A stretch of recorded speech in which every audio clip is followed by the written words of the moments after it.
Goeiedag, luisteraars, dit is Johan Willems wat gesels. Ja, dit gaan maar rof, die son skyn, die boere stroop, so voorspoed. Tussen geopolitiese risiko's, onstabiliteit bly maar met ons. Dit lyk egter of daar 'n vredesooreenkoms op pad is, wat al hoe nader kruip, en al hoe meer lande wat druk uitoefen op Iran om toe te gee. So dit lyk vir ons met die olieprys op laer as $100, 'n vat op pad na $90 toe met gerugte dat 'n konsepooreenkoms op die tafel is en intussen die rand relatief sterker hier rondom 16.30. Wat goed is, so ons kan hopelik 'n laer brandstofprys nie te ver hiervanaf sien nie. So die vraag is, baie vra vir my, hoekom nou jy's 'n oorlog teen Iran? Sommer net vinnige opsomming. Onthou, Iran is die ou Persiese Republiek, julle sal onthou van die Shah, en hulle is nie moslems, hulle is nie deel van die Arabiese nasie nie, hulle is eintlik 'n nasie op hulle eie van so 90 miljoen mense, relatief groot ekonomie in daardie omgewing. Die dilemma is, hulle het 'n kernbomtegnologie ontwikkel en vorige VSA-presidente het al gesê, dit is vir hulle 'n groot bekommernis, veral teen die agtergrond van die volgende. Hulle het ook missiele begin ontwikkel wat tot in Europa kan gaan, en dan is hulle baie bekend daarvoor. Het is openlik bekend dat hulle finansier terreur. Hulle is die finansierder van Hezbollah, hulle is die finansierder van Hamas in Israel en Palestina, en hulle uiteindelike doelwit wat hulle baie duidelik stel is, hulle wil die Christendom in Israel uitwis. So dis regtig 'n bedreiging op 'n baie wyeer vlak, en natuurlik vir die van ons wat Christene is, het dit ook ander probleme in. Hulle steun ook byvoorbeeld die konflik in Syrië, Iran, Libanon en Jemen. Hulle vertrap menseregte, vroue het geen regte nie, en daar vind op die oomblik openbare teregstellings plaas, as jy nie met hulle saamstem nie, en hulle het natuurlik ook baie duisende mense met opstande onlangs doodgeskiet. En natuurlik die storie loop, of storie nie, dit blyk om waar te wees, hulle het ook die ANC gefinansier. So ja, dis waaroor het gaan. Onthou ook, intussen het ons al vergeet, Rusland en Oekraïne is nog steeds aan die spook met mekaar. Het lyk egter of Oekraïne stadig die oorhand begin kry.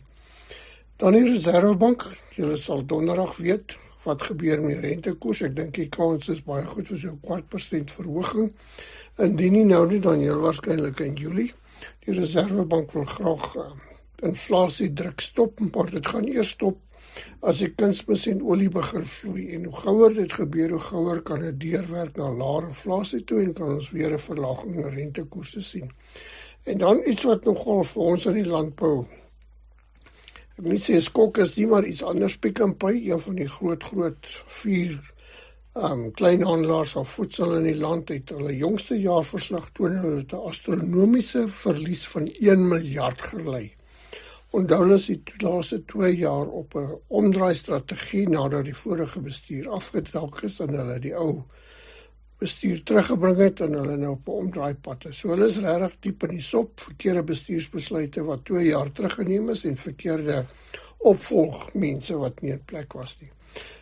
Intussen, die hoenderbedryf is besig om goed geld te maak, eiers en braaikuikens, daar is in die finansiële tydpers redelik berigte dat hulle wins baie mooi groei, dat hulle sterk vraag het, en natuurlik deel hiervan is die aanbod van bees en skaapvleis daal. Julle kan gaan kyk hier op die grafiekie wat ons vir julle wys, hoeveel op die laaste 3 kwartale, hoeveel skaapslagtings en beesvleisslagtings getal het. Dit is regtig nogal redelik baie wat die aanbod minder is. Natuurlik is uitvoere ook minder, so dis 'n bietjie van 'n balans. Die natuurlik, hulle maak geld van die voergraanpryse is op baie lae vlakke. Gepraat van oeste, die jongste raming van die oeskattingskomitee, totale nuwe rekord met die oes aan die kommersiële landbou van 17 miljoen ton.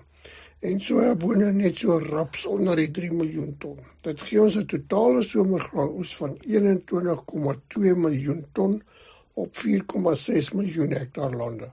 Dit is sommer net so terloops voor ons te opgewonde raak. Onthou, Amerika se mielieoppervlakte is 35 miljoen rand. Amerika se mielieoes is 450 miljoen rand. Net om dit in perspektief, nie rand die 450 miljoen ton, om dit in perspektief te stel.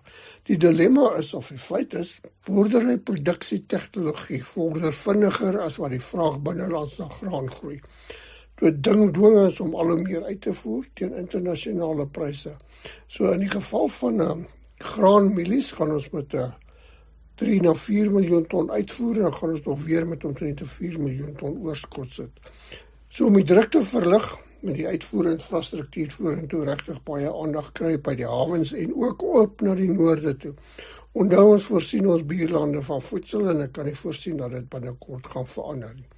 Die ander groot punt is natuurlik wat baie ander lande doen, Brazil en Amerika, is om biobrandstof aan die gang te kry. So dit is iets wat moontlik is. Die ander moontlikheid is, daar is nou onlangs berig dat ons braaikuikenbedryf die goedkoopste produsent in die wêreld is. Nou hoekom dit belangrik is, veral gemeet teen Amerika en Brasilië. Die hoenderbedryf is die grootste gebruiker van voergraan in Suid-Afrika en daar is redelike gesprekke aan die gang wat dit lyk of ons vorentoe sal kan hoendervleis uitvoer. Nou as ons hoendervleis op groot skaal kan uitvoer, kan die binnelandse bedryf baie vinnig groei en natuurlik kan dit die mark vir voergrane verruim. Dan iets om oor baie positief te wees en ons moet uit my ook uit geluk sê vir saai graan, ons moet geluk sê vir saai, vir sake, Liga en natuurlik Vrystaat Landbou vir die oorwinning wat hulle in die hof behaal het om die staat se magsbeheptheid terug te druk. Die hofuitspraak was regtig baie ten gunste van die feit dat boere hulle eie pack-and-klou kenstof kan aanskaf, invoer en self hulle kuddes kan en natuurlik alles onder toesig en dis waarvoor ons al die tyd gevra het en rapporteer in die departement. Die uitspraak is regtig die begin en ek hoop ons gaan van die pad verder om die staat terug te druk met sy beheptheid van uitvoer of beheer uit te oefen oor werk wat hy nie kan doen nie. So die president is geskep, ek dink ons moet die stappe nou verder vorentoe neem om die proses terug te druk in die staat. Dit kan gedoen word. Kom ons neem 'n advertensiebreek en kom ons terug. Waarom gee jy nie vir skadegenade die geleentheid om na jou versekeringsportefeulje te kyk nie? Want met die innoverende produkte wat ons jou kan aanbied, mag jy dalk soos vele van ons tevrede kliënte groot besparings geniet. En dit terwyl die dekking onveranderd bly. Of dalk selfs verbeter. Hoekom nie? Skakel sommer nou 083-630-8306 of jou naaste skadegenade agent. Skadegenade is 'n finansiële diensteverskaffer met lisensie nommer 51779 en steeds die beter manier om jou risiko te bestuur. Welkom terug luisteraars na die advertensiebreek en natuurlik dankie aan Skadegenade vir die ondersteuning. Ek bly dit vir julle sê, maar dis groot bedrae geld wat jy kan spaar in hierdie tye sonder om jou risiko te verhoog, maar om jou risiko ordentlik te bestuur. Nou wat is die nuus in Amerika? Plantseisoen loop baie goed. Hulle mielies en sojas is meer as 80% geplant. Dit is redelik in meeste streke bo die 5 jaar gemiddeld, maar daar is streke wat op die oomblik te veel reën kry en dan verstaanlik in die noordwestelike dele is dit baie droog in dele wat die boere nie eers kon plant nie. Onthou ook die mieliehektare wat hulle wil plant is minder as laas jaar.